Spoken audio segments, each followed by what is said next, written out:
the voices. Wave after wave after wave, crashing, colliding, corrupting the senses. A competing symphony of chaos, ringing from every direction.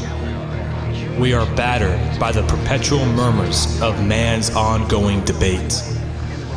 Who to be, how to look, how to act, how to be happy, what to say, what not to, what truth is and isn't, what's right and wrong, what's normal and what's not, who God is. Our very existence protested and suffocated until we're left gasping for air. It's torture to some and numbing to others. Many fall and some stand their ground. Others lash out in a fearful anger, and there are those who are left doubtful and confused in the midst of the overwhelming expectations, demands, questions, and the deafening noise.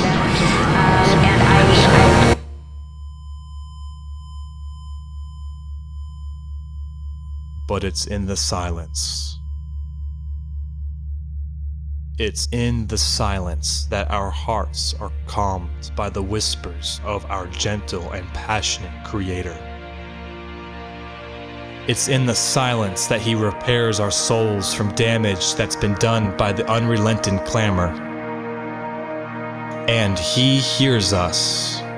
Above all the noise that pollutes the atmosphere, our God hears us.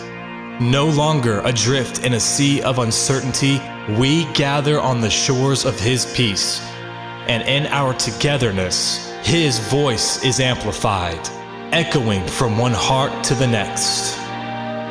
We have this hope as an anchor for our souls.